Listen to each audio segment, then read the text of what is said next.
So ladies and gentlemen, without further ado, it's really my privilege and honor to introduce to you Dr. Schmid. Please.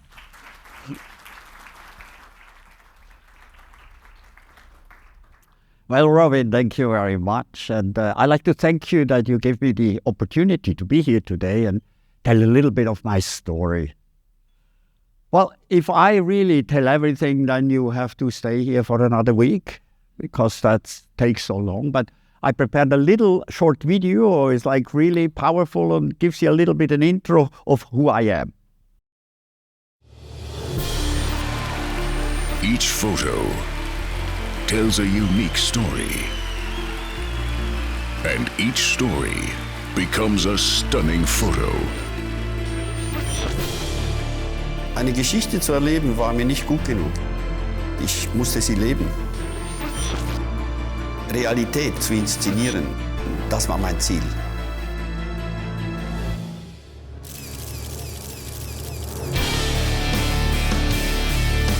Schmid takes us to the most exciting locations in the world. Where other photographers reach their limits, he goes a step further to create images that have left their mark on the memory of entire generations. Treat your eyes to an amazing journey.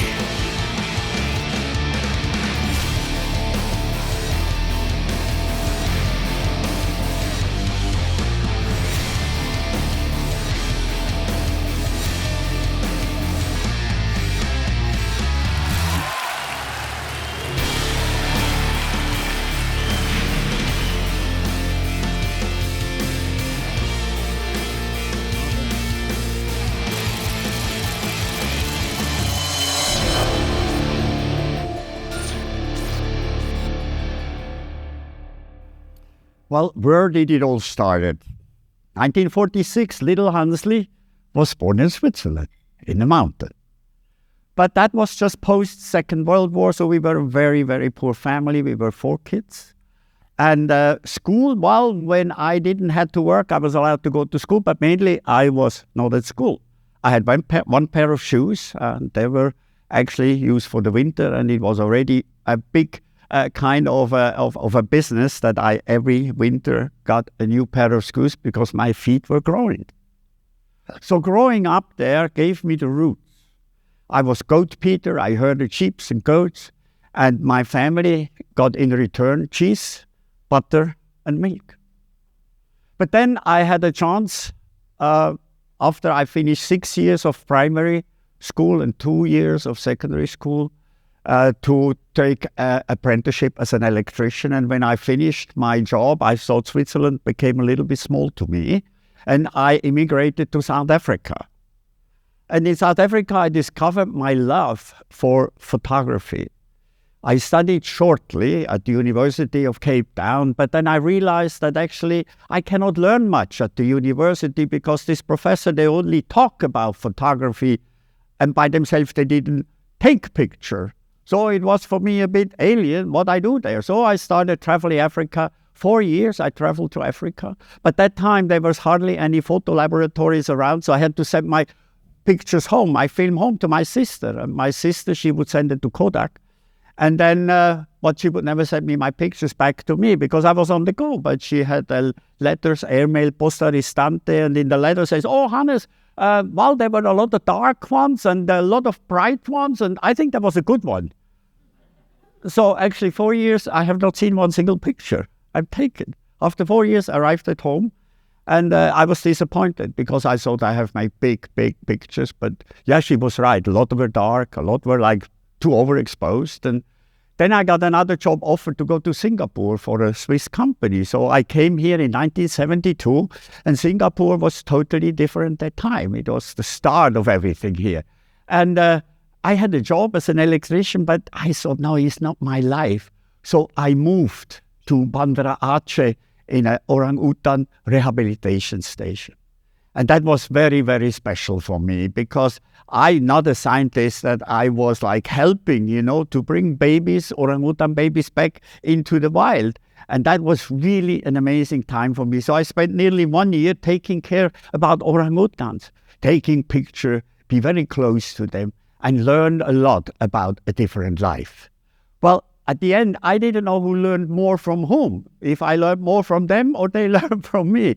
But when I came back, I was at the Raffles Hotel outside on the terrace, and you would not believe in 72 you could see the ocean from there, because they just started to build Shenton Way, landfill, right? And I picked up the Singapore Straits, and in the Singapore Straits, there was a story about Michael Rockefeller. One of the Rockefeller sons, he was an anthropologist. 1961, he moved to Irian Jaya and started to look for learning more about the Danis and Lanis. These are Stone Age people and cannibals. But he disappeared in 64. So the Rockefeller family was sending one expedition after the expedition. They could not find anything. And I said, if they haven't found him, why don't I go look for him? Maybe I can find him.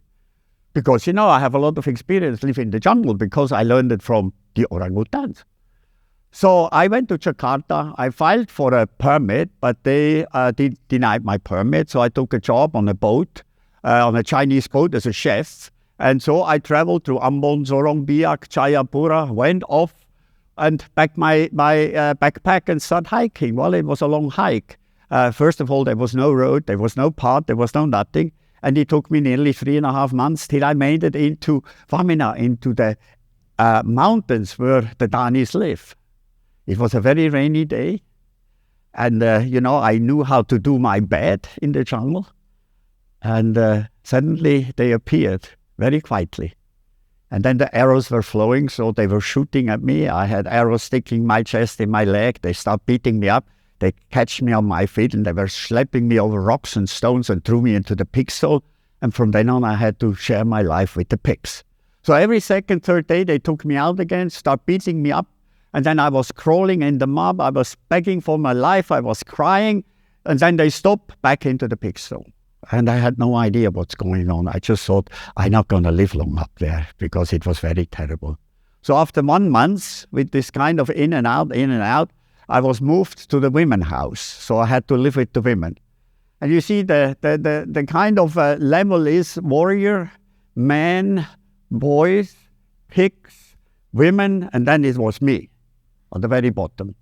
Because, you know, the women they have to breastfeed the young baby pigs if the mother sow doesn't have enough milk. And they chop all the fingers off of the women because they have, when somebody died, they have to take this as a kind of a tribute to the person who died. So slowly I became a member of this tribe. I learned the language. So it's very simple, the language, but I became a part of it. So if you look at these pictures, these two guys, the one on the right is maybe 28 years, and the one on the left is, if you are lucky, 25 years. So they only have a life expectation of 30 years. And they're very tribal. And after nearly 8 months living with them, I had a chance one morning and I could run off. So I left Wamena up there. I only had a little pack with me. I had nothing left. So I had a long way. It was nearly 1,000 kilometers till I made it to the coast.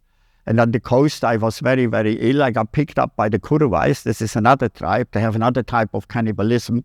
And then they schlepped me up to a tree. So I was living up there halfway dead in a tree house till missionaries found out that there is a white guy living up there. So they came, they risked me, they brought me back to Australia and then back to Switzerland, where I had to spend 1 year in the hospital because I was not even able to stand. I had no muscles anymore.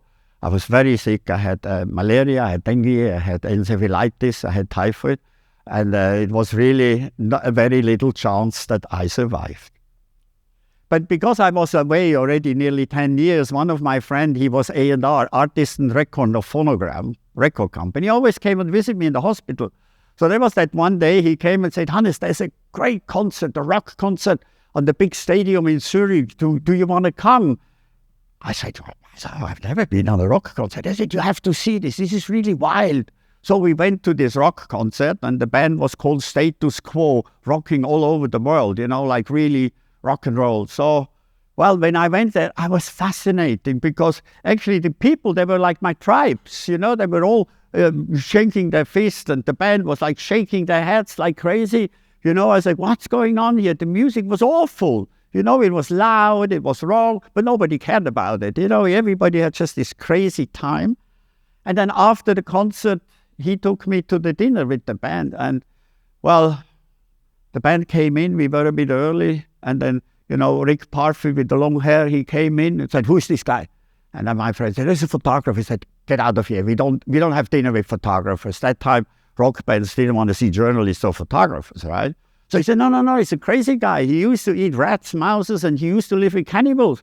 So I had to talk about story. I want to hear my story. So after the dinner, the manager came and said, "Did you really take picture of cannibals?" I said, "Yeah, kind of, yeah."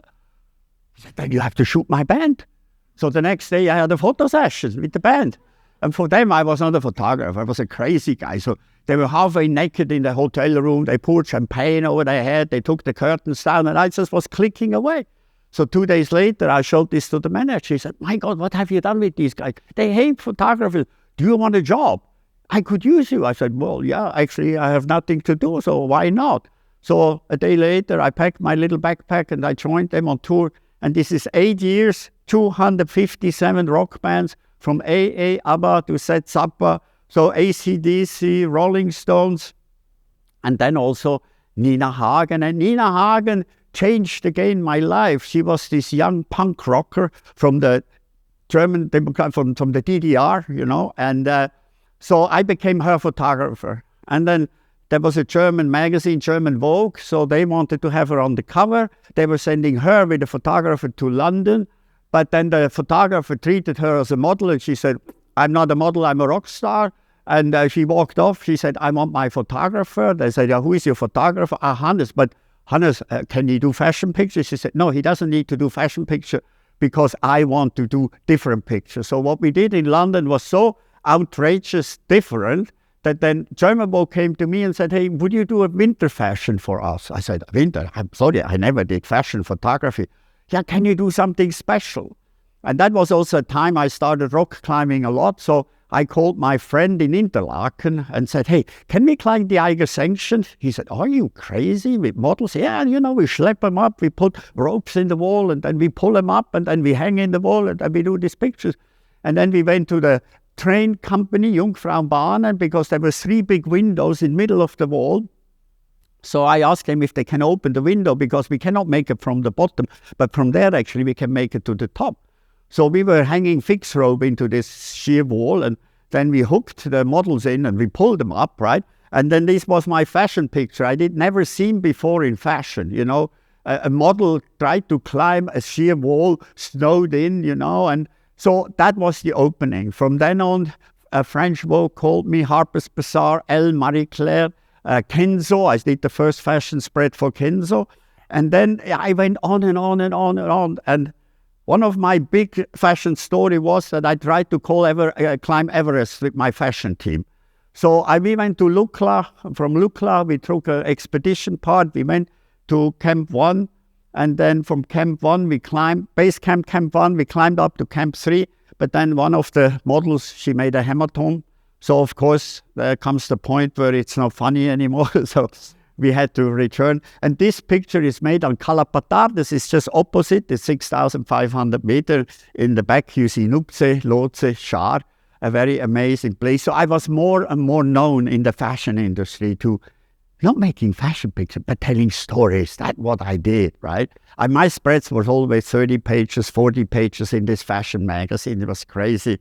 And of course, the whole world was my studio. So this is one of the very famous pictures.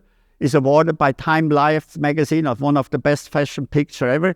But the reality is that these models are really running for their lives, you know.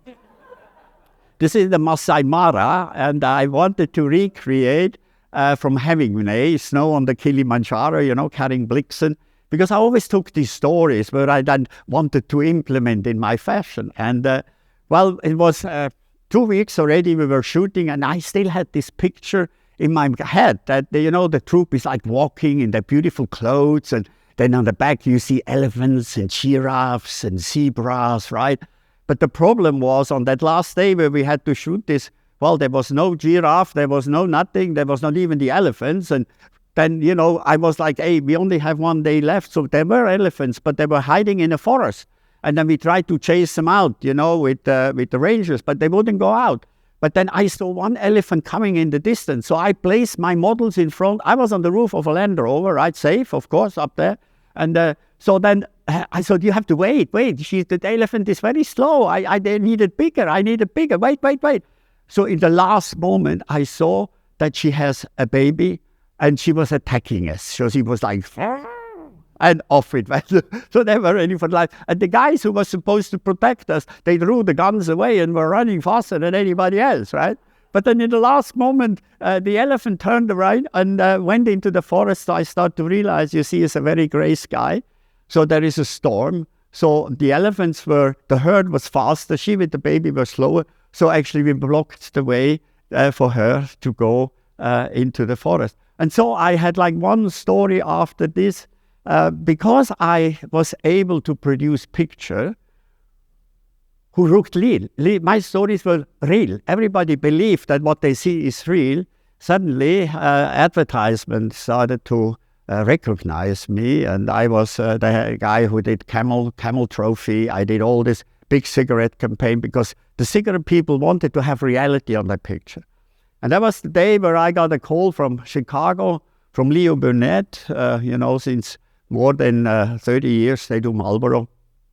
So they called me in and said, Mr. Schmid, will you be interested? Why do you come for a meeting? So I went there. So I went on that meeting and they said to me, we're looking for something real, something new, something masculine, but you cannot change anything.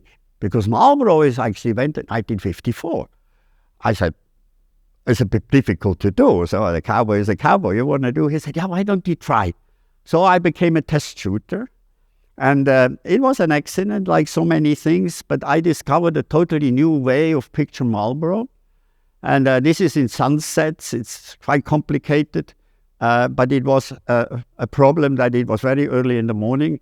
And I have set up my scene, and then the sun came up, and there was a horse was supposed to be tearing themselves loose and run away, and then you have the sun. And then when I checked my film, it's an analog film, it came like this. So it was very special. It's a cutout and became very strong. It's very good on big billboards. And that's how I became one of their central shooter. For 10 years, actually, I was in charge for Marlboro.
I know tobacco is not really the best you can stand for, but for me it was fascinating. As the guy who was herding sheep and goats, suddenly was in charge of one of the largest advertisement campaign, and I had everything I wanted. I had rain machines, I had helicopters, once I did a picture with over 600 horses, so this was 100 trailers. It was another 50 trailers of water, of hay, over 100 wranglers who had to clean the horses.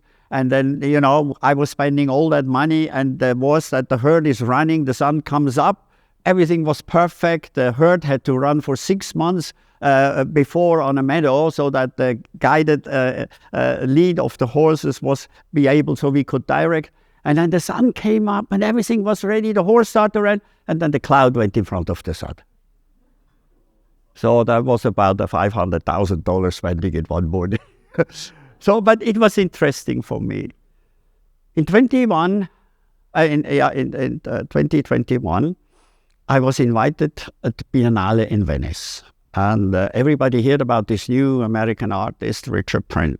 And I was never in art before, really. I was a photographer. I lived my own life. And, art is on this side. And, photographers are on this side. And then I was on the opening day, and we walked into a very big hall, the Sala Venezia. And I came in there were all my cowboy pictures on the wall. I couldn't believe. I nearly had a heart attack. What the hell what is going on? So I called my office and said, hey guys, I look a bit foolish. I'm here with the Museum of Modern Art, with the curator, with a whole group of people, and they talk about my photography. I didn't know. Do you know? Why are we here? And I said, you're not there, we know anything. Why don't you go and read? So there was a little kind of a sign beside the picture where it said photography by Richard Prince on Kodak Ektachrome. I said, I can't believe there's a guy stealing my work, right?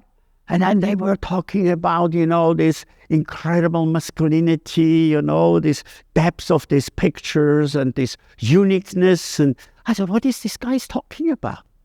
So, but I didn't spoke up because I felt really very strange. So I checked it out. So Richard Prince is an appropriation artist.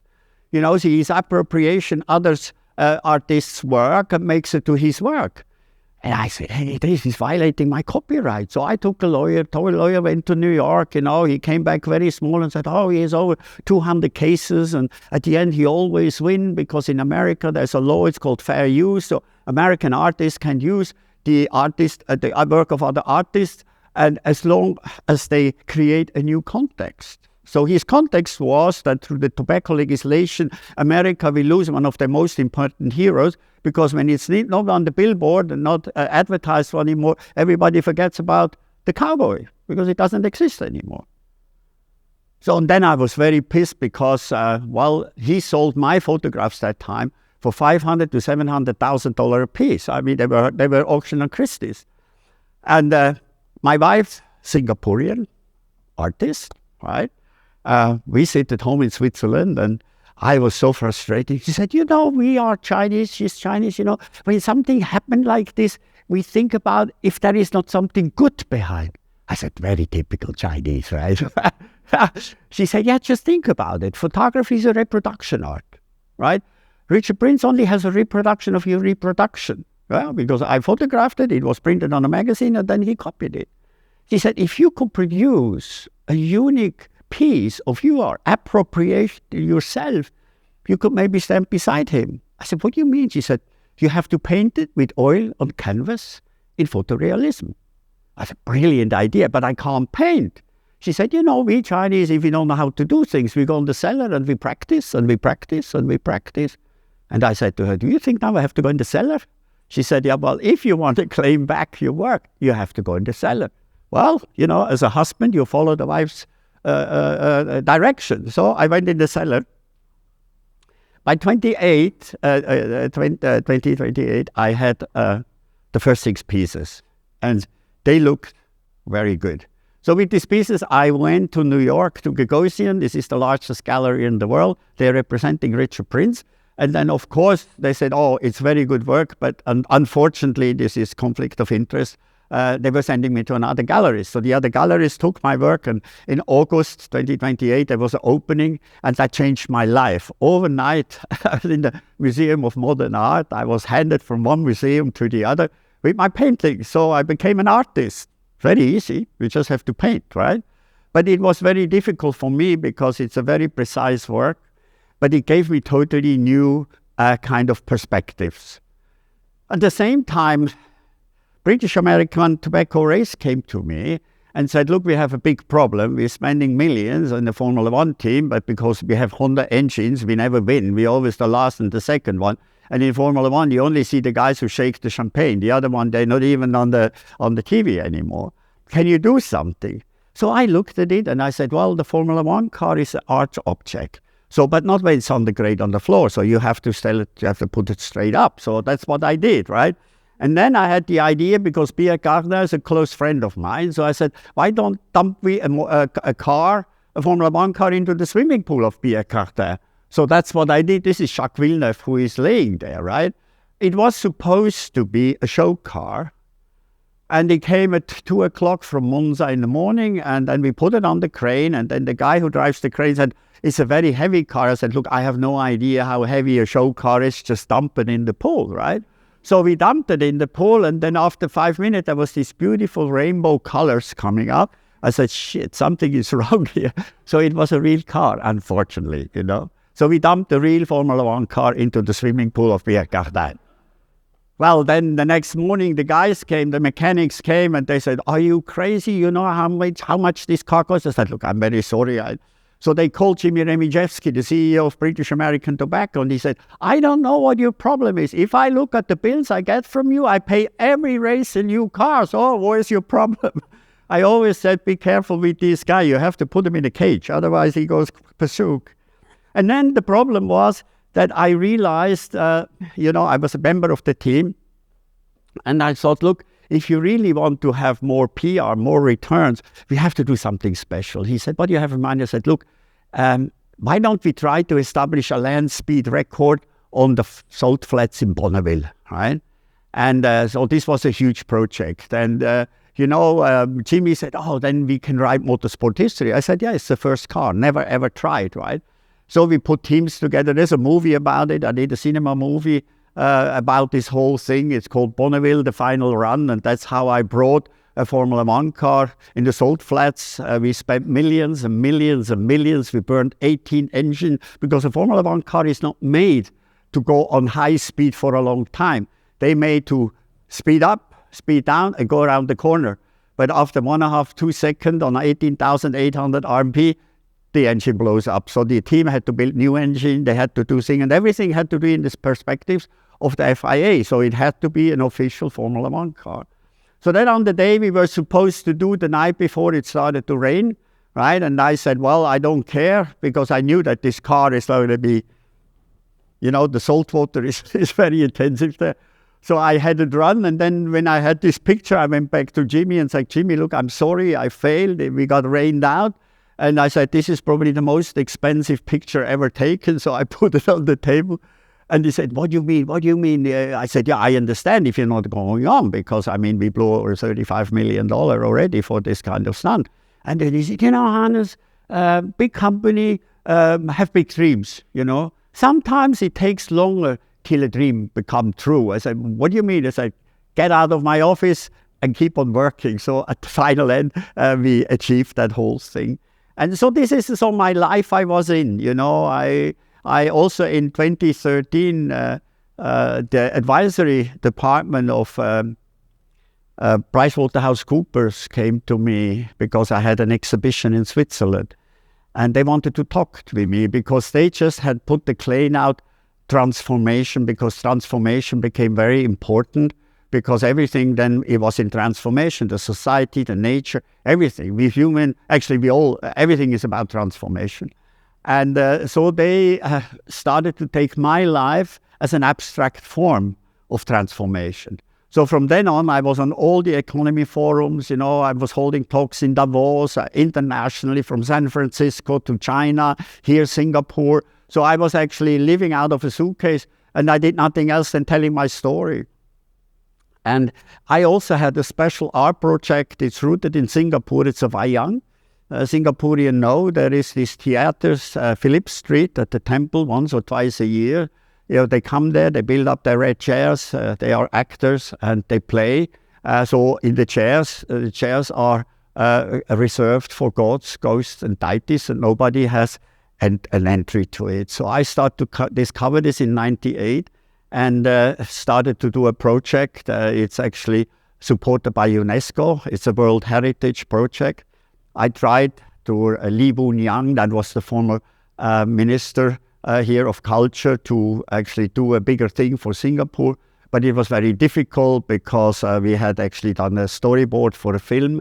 But then, Singapore is very commercial, and then we wanted to bring it as a theater all over the world. But then they had to build a Singapore food court with this and all this kind of thing. And I think this is culture. You cannot go there and eat. You have to come and watch and learn about culture.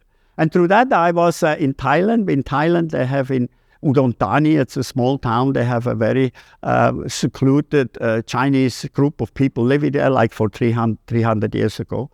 And on the evening, I crossed the bridge, and there was a girl begging. She was covered with a piece of fabric. And I dropped her some butter into her rusty can, and then this fabric went away, and I was shocked.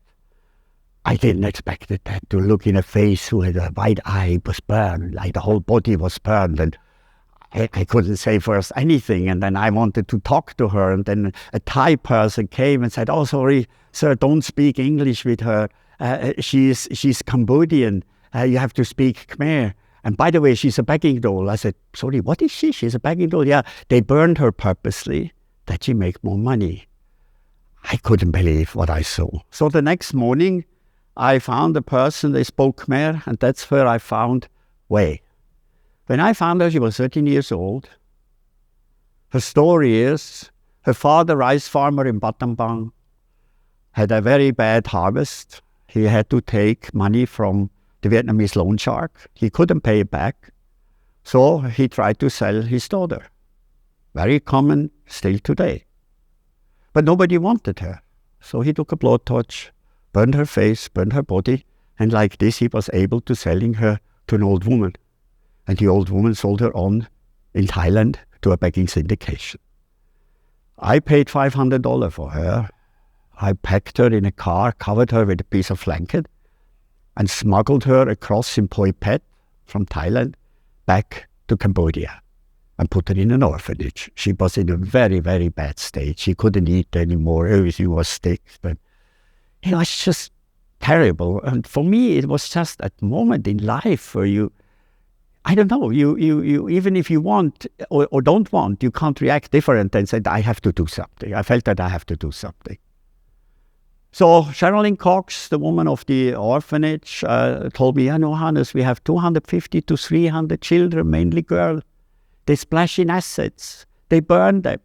And they sell them into the begging syndication. I said, why don't we know this? Where are they? She said, well, if you want to know more, you have to go to the dump site outside of Phnom Penh, and you find worse. So the next day, I moved to the dump site, and I started living on the dump site. It's inhumane. It burns. Your eyes are burning. You can't breathe. It is terrible, absolute terrible. They have no money, so what do? We tear plastic bags who are already rotten for, or being in the sun for several days, and we try to find things we can eat. Rotten fish, rotten chicken, rotten vegetables. And that's how they live there. This is how the life looks like there. It's dirty, it's rats, it stinks. There is no clean water, so that I discovered how they live. Or here, when they try to find things they can sell, pet bottles, Coca-Cola cans, wires, whatever comes with the trucks out there. And if a family with 4 or 5 kids, mainly they have so many kids, if they work from early morning, sun goes up, the sun goes down, they maybe make $1 a day if they're lucky. But the kilo rice is 90 cents. So many, many days they have no money to buy rice, right? And then what do? Well, child prostitution is very big in Cambodia. We have about 5,000 to 6,000 girls in the age from 5 to 12 in the child prostitution. 25 cents is oral sex. 5-time oral sex one evening is a kilo rice. That's a fact. Well, COVID stopped this a little bit, but now it's starting off again because tourists coming in again. So I was so shocked when I learned all this. I wanted to help. So I started living on the dump site. I was buying rice. It was about 10 tons of rice where I was buying every 2 weeks. Then I saw that everybody is undernourished. They don't have enough food. So the women looked like, they are kind of good, like a little bit fat on the body, but they had no milk for their babies. So then they were cooking rice, what they had, or when they had, and then they used the rice water, add sugar, and that's how the children were living, on that sugar water. So I stopped buying milk powder, it was nearly 900 cans of milk powder, and then we now had water, so it was 7,000 liters of water. I mean, I had no idea. I'm an artist, I'm not a philanthropist or anything. But I had to learn the hard way, what it means to live there. And I always tried to find a little bit money because I was selling my art. All my money we had in Switzerland, my family asset, I brought everything to Cambodia to try to help. And then I realized after 10 months that I have not changed anything. They still live there. They have a little bit more rice now and a little bit milk powder, the milk for the children. But I haven't changed nothing. They have to live in the shit. We still have the child prostitution. Everybody was sick. Nobody had money for medication. And I thought I have to do something. So first, the children, I said they have to go to school because nobody went to school. So I took 280 children. That was my community, more or less, on that one dump site. Then I was buying tuk-tuks. Then I was buying school uniforms, shoes, and rucksacks, and pens, and paper. And then I drove them to the nearest school. But the teacher didn't took my children because we were stinking like a rubbish bag. The flies were flying with us. We were like dirty from the bottom to the top. The teacher said, no, you cannot enter the school like this. I said, oh, okay. So I started to build up a laundry on the dump site, and I bought a second pair of school uniforms so that they always had a clean one. And then they were taking my children, but I had to pay between 25 and 50 cents a day for every child. And then I started to discover after 7 months, was probably the most stupid things I did to support these children, because the teacher, they were hardly able to read, write, and understand their own language. Actually, I was close to 70 years of age, and I thought, how long can I support this? And at the end, what's coming out of it? Nothing is coming out of it, right? Then I thought I have to find another way. So I asked the families, hey, you farmer, where you come from? Why are you here? They said, oh, yeah, we lost our land, there was land grabbing. The government takes a lot of land away if you only have a soft paper, if you have no hard paper. Mainly nobody on the countryside has a hard paper, so they don't own the land. Even they live over there for 50 years or longer, right? So I started with agriculture. So I was uploading 10, 15 families. There was up to 100 people. I loaded up on a truck. I was driving 70, 80 kilometers to the north, to the south, and start to build farms, small farms, with chicken, with fish, vegetables, and with pigs, right? And I thought, Hannes, you're a genius. This is the way, so they can make money, they have enough eggs, they can sell the eggs, they get everything. So everything started rosy. So that was the last money I had in Switzerland. I was transferring. I wanted to sell my house in Switzerland. But in Switzerland, when you're married and you have a house, 50% belongs to your wife. So Hillary said, you cannot sell the house. I said, hey, we have everything we need. In Switzerland, you cannot even be poor. It's impossible. I said, come, let's sell the house. But she very tough. She said, you have 2 children. You cannot. You have to, be more cautious about that. It's already, you give everything down there, so but enough is enough. Okay, fine. So I tried to call friends and stuff like this. And, well, what happened? First, the fish started to die. They were like swimming upside down. They had all like big white spots, right? And then my chickens, they would lay eggs. 1 egg a week, if I was lucky, And my pigs, they were schlepping the legs behind, So I bought them with 40 kilo, the little baby pigs. But then with 50, 55, they already start to die, right? They had organ failures, minor one. And then my vegetables wouldn't grow. I didn't know what happened. Nothing worked. Nothing worked. So everything failed. And always when I was sending money to the Canadian bank, $10,000, $15,000, because you can't travel with so much money at that time. And even today, you have to be careful, right? I never got everything. I came with my Swift, UBS Swift, and say, here, I want to claim 12,000. He said, oh, sorry, sir, we only have 8. I said, no, 12 here, look. UBS says, oh, there must be a mistake. Do you want the 8,000 or you don't want the 8,000? All the banks belong to Hun Sen. Hun Sen is a Red Khmer. We are one of the most corrupt countries in the world, right? And when idiots like me, foreigners, sending money there, you can guarantee you're not getting all the money you're sending to the bank, right? It's a real huge problem. So all went down the drain. And then Dr. Jim, the Children's Surgical Center, he fixed way, the face. They reconstructed her. They helped a lot. I put her in the school. He said, I have to become local. I said, what do you mean local? He said, you have to start a local NGO because local NGOs, they don't have money, so they don't take money from me, only from the internationals. They milk them like cows. So I found a young lawyer. In 2014, I started Smiling Gecko Cambodia. And then I started to realize that we can own land. So I borrowed some money to buy 9 hectares of land. And we started again with the same thing. And we failed again with the same thing. The chickens still no eggs, the fish were dying, the pigs were dying, and we didn't have vegetables. And on top of it, we didn't have water because I went to see the land at the end of the rainy season and everything was green and wet. But then when we start work there, the dry season came. And it looked more like the north of Africa. Everything was brown, no water. So there was one disaster on the other. So I was so devastated that I wrote some emails to the Swiss Agriculture Institute and said, help, here is an artist. I tried agriculture, I failed, right? So then one guy called me, looked at my stuff and said, hey, I've checked you, you're a brilliant artist, but I think for an agriculture engineer, you have to go back to school. You need a little bit of different know-how. I said, yeah, well, I know now. What can we do? So he was sending me 2 of the agriculture engineers. One was for the animals, for the chicken, and for all this, and the other one for vegetables. And we started to rebuild everything. We started to compost. We started to fertilize. Because the reason why I don't have any vegetables is because I have no nitrogen in the soil. So it's a very poor soil.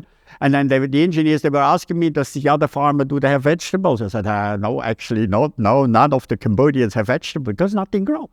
That's the funny thing. We have rice. And that's it, right? So then I started. And today we came very far. This project is a model project. It's recognized all over the world. And it's 150 hectares of land. We have over 30,000 people live from what we do. We have a school. We're going up to 1,000 students in our school. We have one of the best hotels where we created. And it's really a very special project.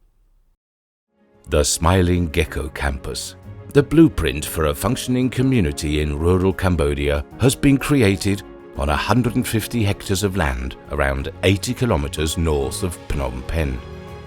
The children go to a Western-style bilingual school and the adults receive sound vocational training. Produce from the fields and the farms feed the community and can be marketed well domestically.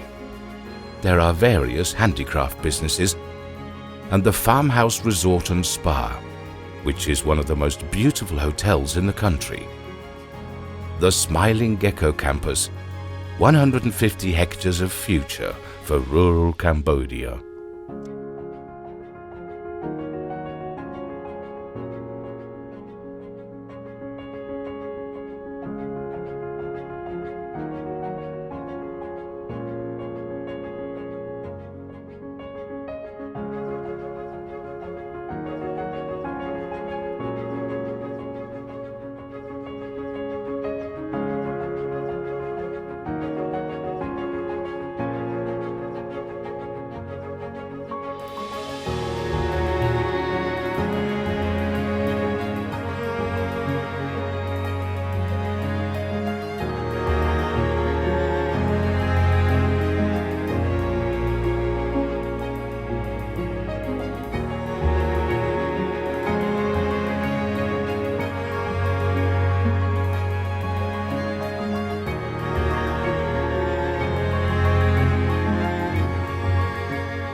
Well, that was the situation till COVID was hitting us. And it was brutal for us. And we still, not the virus is a problem, but economically, you can imagine 2.5 years, all the schools were closed. All the universities closed. No child went to school for 2.5 years. Hotels empty, no tourists. The Chinese, they closed the factories. So 1.9 million women were out of a job, and that was one of their main sources. So the GDP of Cambodia is actually garment and is tourism. So this was from one week to the other of, I will never forget the 22nd of February when the police came and the army came and they closed us down. And from then on, nothing went. So we could only leave, but we could not come back. So for us, everything changed.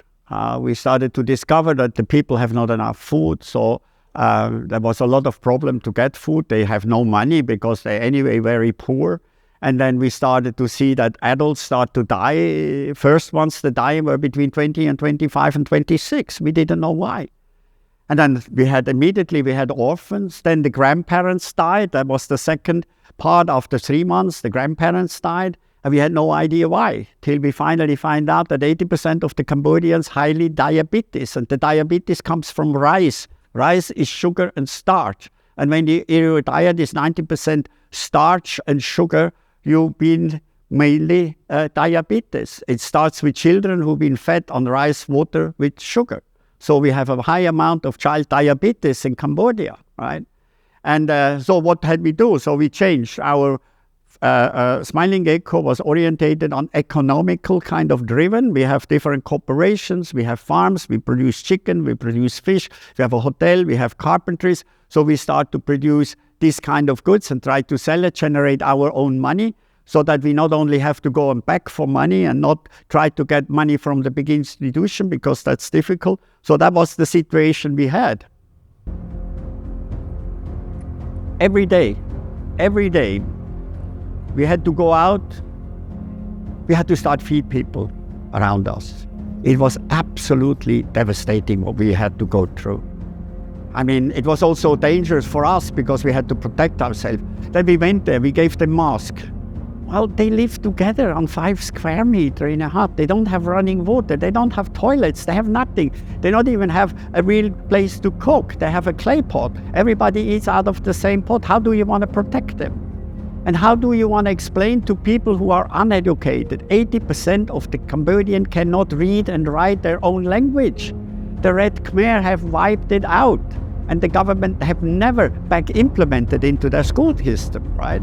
What do you expect from them? The president signs documents with the thumb. All our documents we have to sign with the thumb. A signature is not accepted in Cambodia. Can you imagine that? And people cannot read their own name. Our employees we have come from a rice field, we have to give them numbers. Number 210, number 211. It's crazy what's happened. And I always say, why? Why does it come? It all is based on education. All is based on education. I mean, take Singapore. Once it was a similar country like Cambodia. It became one of the highest education countries because Lee Kuan Yew, brilliant man, I met him several times. He said, for Singapore it's clear. He wanted every Singaporean can count, can read, and can understand what it reads. Every Singaporean has to be enrolled in a health system, and Singapore needs a pension fund. That makes Singapore to them what it is today. But also Switzerland is like this, Spain is like this, Portugal is like this, Europe is like this. But this is missing in the developing world. And when you look at the schools here, this is how schools are. G, O, G, L, E, Gulu Gulu. 90% of all the schools in Cambodia are like this. They go to school maybe 1 year, 2 years, 3 years, 4 years, because the people don't even have the money to buy the school uniform. So there is no children at school. But if they enrolled once, the government counts them as being educated. Cambodia have the highest level of educated children in the world. That's how they do. And then you have these institutions, wonderful, UN. UNICEF. And then you ask yourself, they pump in billions and billions and billions of money into this country. And why do we have still 60% in this world who live in deep, poor areas, who cannot read, have not even clean water, have not enough food? What do these guys do with the money? And then they even have the balls, to post this kind of posts on Facebook. That 2 out of 3 10-year-old children are not able to read or to understand a simple text. So you ask yourself, why don't we invest in the human capital? Here, all of you, if you have children, you're investing 20 years in your child, 25 years in your child. Well, it comes so far that families here in Singapore not even have children anymore because they say, I cannot afford to have a child, to pay for the education of a child. This happens in China. So demographically, we run into a huge problem. We will have less and less people who will be able to be economically on a good level so that they can generate the money so that we have a good life. So for this, we need the developing world. Philip Hildebrand, Vice President of BlackRock, he just visited us. He said BlackRock has discovered that they have to invest $400 billion the next year, till 2040, into the developing world for education. Because we need them more in the future than they need us. In Cambodia, a family with 6 kids has an annual income of $1,200 to $1,400. What do they want to buy? It's not enough that 5% of that population makes millions. They are not a market. And we have to bring these countries to market so that they can buy of what we develop, of what we initially can produce. And we also have to stop to use them as slavery in the textile factories. It's a real problem we have. And this we have to solve. So I started my own school, and I think we have achieved here something becomes a model, also for the Cambodian government, and also for UN and UNICEF. Life in rural Cambodia is characterized by terrible poverty, of malnutrition, prostitution, violence. A school education as we know it does not exist. And even if children go to school, it's so bad that there is no escape from the dark cycle of misery. It is all in our hands, it is all in our hands. We take these children into our care. In a Western-style kindergarten and school that we run on our campus northeast of Phnom Penh. With us, the children receive bilingual instruction from trained teachers in Khmer and English from preschool.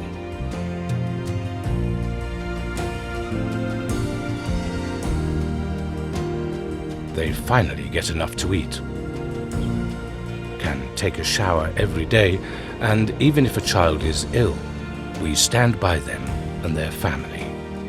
We are here for the wonderful children of Cambodia. So well cared for, they finally have a future. The change, it is all in our hands.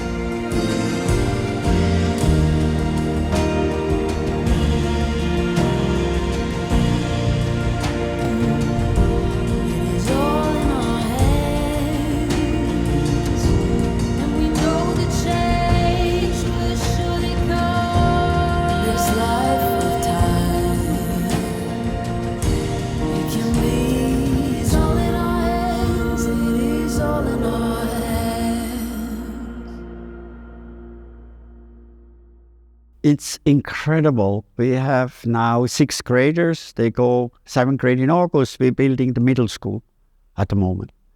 And it's incredible how these children have developed. Girls. Our girls get sold between the age of 13 to 15 into forced marriage.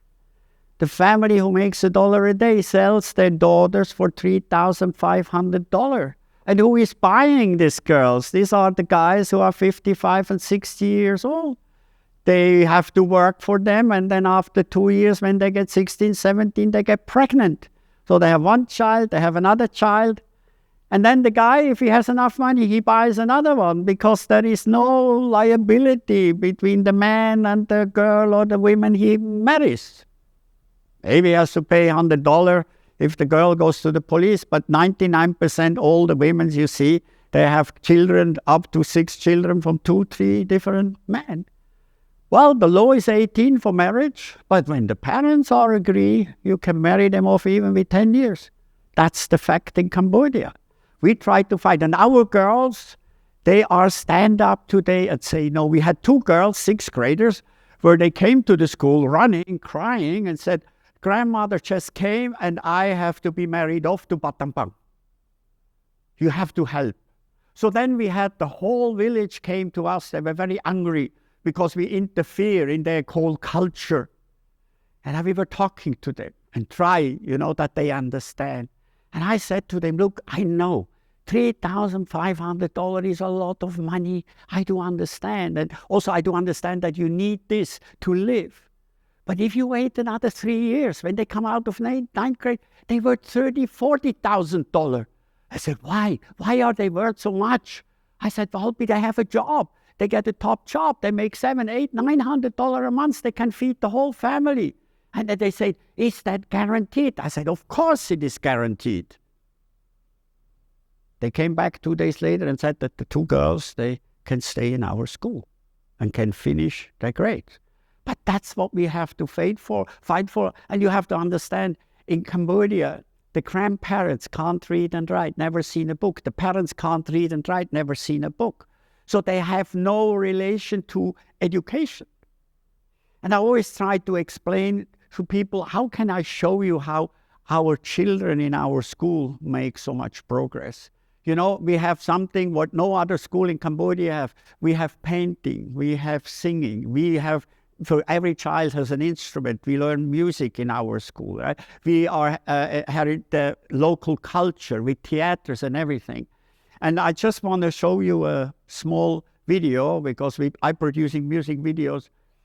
In 2018, we were in the morning. Kids come at school at 6 in the morning. And we were all there, and the girl was late on a bicycle, and she got struck by a lightning in front of all of us. There was nothing left. And this was so shocking for all of us. And in last December, the 6th graders came and said, Hannes, it's tradition in Cambodia. We all think of the people who die. Can we do something? And they said, what do you want to do? Want to do a painting, or what do you want to do? They said, no, they like to sing a song. So I found this song from an American producer in LA. He had a boyfriend, and the boyfriend got shot in the area of the black people. So they killed him there. And then he produced this song, I See You Again. That means I see you in your next life. Can you make it a bit louder? So I just want to show you, these children are the poorest of the poorest, right? English is still not their main language, and they're able to sing. You will see, you will be surprised.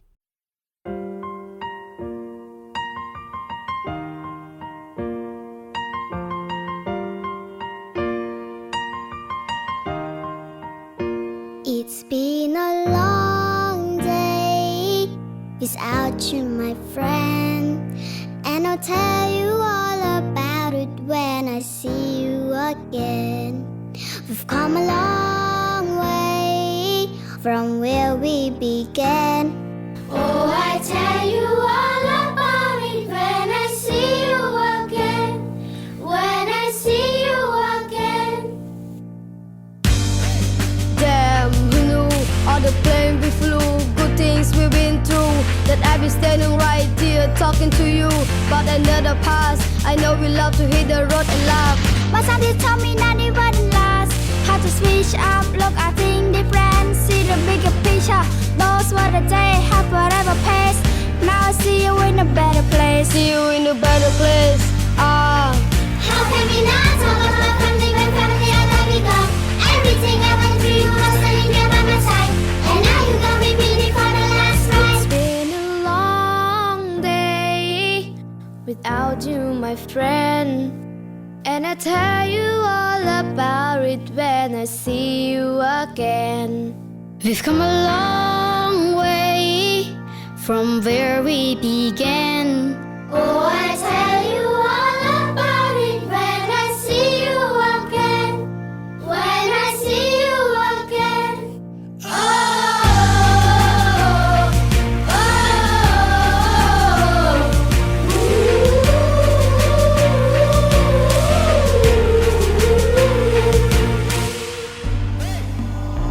oh. Fish a boat, go wash away, and the vibe is feeling sure. What's more than true friendship and friendship, true bond, and above will never be broken. The love will never get lost. And then brotherhood comes, first step, not lying, never be crossed. Establishing you and that old and that line has to be drawn. That line is blurred, so remember me when I'm gone. When I'm gone. How can we not talk about family when family are that we got? Everything I went through, you were standing there by my side.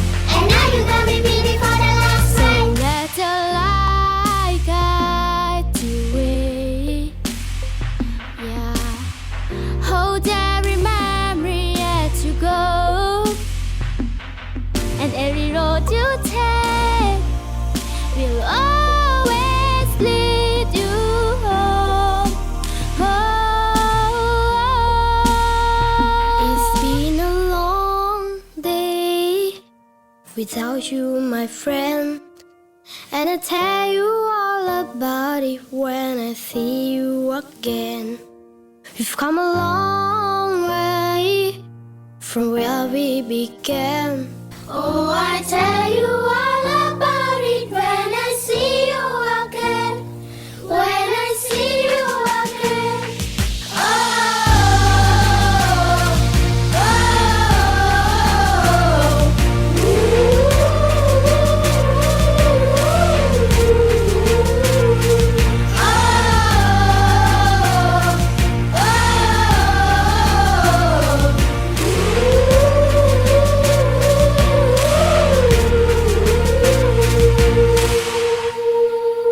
When you see what these children are able to do, it's the best investment. We have to invest in the human capital. We have to invest not only in our children, it's an inequality. I feel bad about it. You know that in Switzerland, our kids, and here they have access to all this education, to very good jobs later on, everything. And you have 60% of the world who doesn't have it. You have to remember, 2030 is 50% of the middle European are older than 65 years. That means there's half left. And of the half left, the half them they go study and go to school. So there is actually 25% left of the working capital of human beings in Middle Europe. So, and we don't have resources. Resources getting more difficult to get. So who is working, who is producing all this that we have this living standards? We need these people, these children, that are our future. But we have to invest the next 20 years in them. That's a fact, right? And I think that we have to start slowly thinking about it. Me too, running an NGO, where can I generate money? Right? We can generate money with our pigs, with our fish, but we have in the agriculture big problem. We lost 370 mother sows through the African swine fever. So we lost everything on that side. So agriculture, very difficult in a country where you don't have infrastructure. And today, with the change of the climate, it's a big problem. We have to study today what vegetables can still grow in 35. We know we do not have fish anymore in the Mekong, in the Tonle Sap, not because overfishing. No, because the temperature rising up to 3 to 5 degrees, the fish are dying. We had last summer in Europe, we had that problem. In Switzerland, the fish were dying in our rivers, because the water temperature went up 2 degrees. So we have to think about it. So for me, it's a beautiful country. I had luck. I found people of the Swiss hotel industry that were helping me to extend the farmhouse. We are one of the most beautiful hotels in Cambodia. We have one of the best restaurants in Cambodia, maybe so even one of Asia. And this is how we try to generate money. We only have 34 rooms. But we need guests. And at the moment, Cambodia is at the end of it. Thailand is already moving forward. Vietnam is forward. I mean, in Singapore, it's sometimes really hard to get a hotel room, right? Also in Bangkok. And we get the overflow from the tourism here, from Europe, takes a long time. So now we are on the go here in Asia to find tourists who come to us on the weekend. And I tell you, if you ever want to have the most beautiful weekends or holidays, come to the Smiling Gecko farm.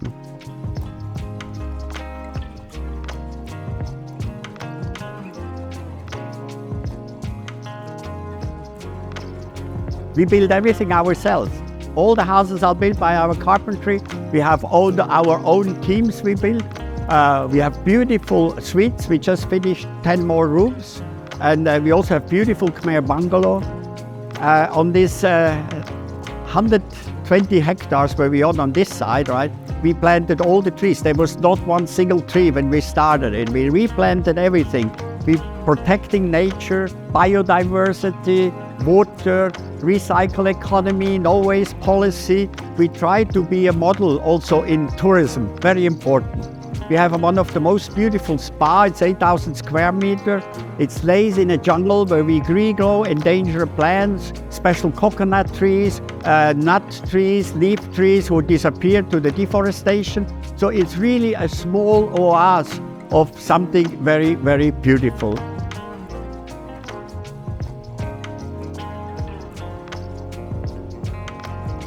We have one of the most talented chefs. She's Maria. She grew up in the slums. She never went to school. Today, probably end of this year, she will belong to Asia 50 Best Restaurant, and the first Michelin star is on the go. She cooks with Frank Giovannini, Massimo Bottura, Andres Caminada. She is supported by all the Michelin stars in the world, and she is a super talent. And it shows, even if you not have gone to school or not much, there is talent. Look at me. I mean, I'm probably the dumbest other doctor of the University of Zurich, with my 6 years primary and 2 years secondary. There is other ways we can learn. There's other ways we can progress. Today, we don't see the talents of our children anymore because they have to get the grades in school. They have the best in maths, in science, and we don't see that they may be brilliant musicians or handcraft, carpenters, cooks, even hairdresser. Because I tell you, everything goes into robotechnic, but you can wait 50 years till a woman has her hair cut to a robot. So, and actually in 20 years, women hairdresser will make more money than anybody else, than all the one we studies. We've been awarded by Traveler, Condé Nast Traveler, and just now, a couple of days ago, we've been taken in, and that is a huge step. We are the 10th best hotel and spa in Cambodia. And I mean, if you see who is on that list, so Shinto Mani Wild, you pay $2,500 a night and you have to book 3 nights. And they lifted us up because we're very, very special. I've come slowly to my end, but I will you bring Wei. Wei, when I brought her back to Cambodia, first she was reconstructed. For me, she looks still beautiful. She's a beautiful woman. And, sometimes we go together and we sing karaoke, and I don't even see anymore what has happened to her face. And then I paid for her education, primary, secondary, and it was crazy. She went like a Concorde. She was like flying to her education, high school, and then she went to the university. And today she is a licensed lawyer in Cambodia. That's Wei. Again, somebody who's never been before to school can make such a career. And then I brought her to UN because I'm holding a lot of talks. I'm a member of the International Food Program. So I took her to Geneva, and then she was very scared to talk. She never did that before, so we did a little movie about her for the entry, so people knew already what's coming. And I had to promise her something, because when she was already half a year back, I brought her home to her family. And it was really a crazy experience. The father didn't know where to look anywhere, and here and there. And she took him in her arms, and he said, I'm sure it was an accident. I'm sure you didn't want it to burn me like this. And he didn't know what to say. And then I said to her after, why didn't you tell me? She said, I don't want that my father loses his face. It will not change my situation. This is something very typical Cambodian who've been through this horrible time of the Red Khmer. Why they all Hindustans? They're very nice people. And then she said, Hannes, can I say that? Instead that I say, my father did it, I can say it was an accident. Yeah, and then he sold me to a woman, and she sold me into the child prostitution. This girl has lived 10 years in Thailand, 10 years sexually abused, 10 years put in jail, 10 years not to school, 10 years beaten up. A horrible life. And today, she has made it into another life.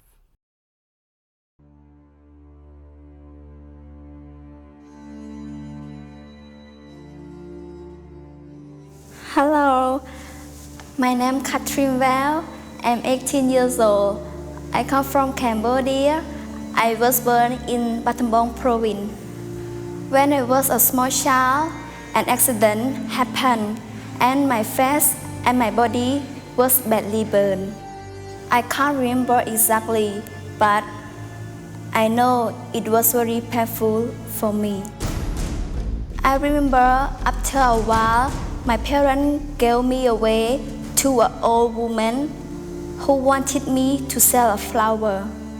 The old woman brought me to Thailand and sold me to a begging syndication when I was 3 years old.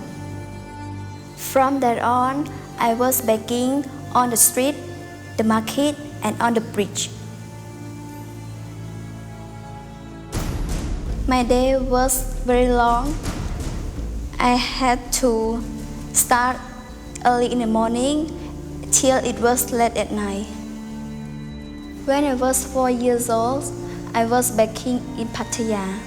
I was lucky when foreigners saw me, I made more money. At the end of the day, I had to give my money to the begging syndication. The burn in my face, it was very bad. I was blind on one eye. To the burn of my mouth, my lips were sealed and I had difficulty to eat. In all the 4 years I was begging in Thailand, I had no medical help or education support. In 2004, the police was arresting me and put me in jail as I had no legal paper and I'm not from Thailand. I was Cambodian and I had no passport. Nowadays, I am very happy with my life. I can go to study like everyone. I can study English, computer, dancing. Also, myself, I can sing very well. I like singing and dancing.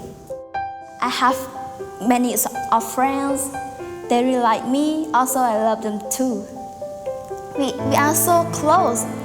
What I'm thinking is I have a good life, good friend, like everyone.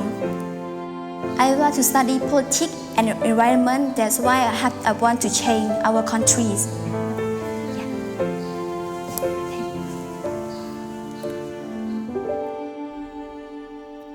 Well, a lot of people always ask me, why do you do all this?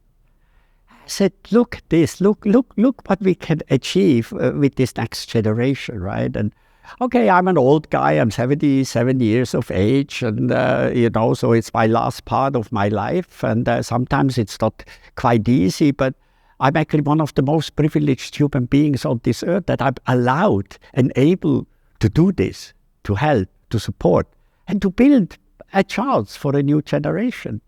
And we have a lot of companies, they also have on their program their corporate social responsibilities, and I think it's important that this money goes into this kind of institutions. It's very difficult for us to get money from the UN or also from the Swiss or the German government, because we are a non-government organization and they only give money from government to government, and that's where the money actually then disappears. It's billions and billions a year.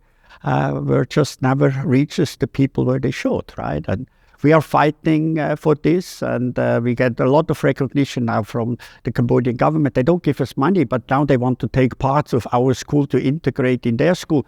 that they can able to feed. There is an international food program of UN where actually there's enough money to feed children, but they have to implement it, and they have to build the infrastructure, that there is a kitchen there, that we can feed them.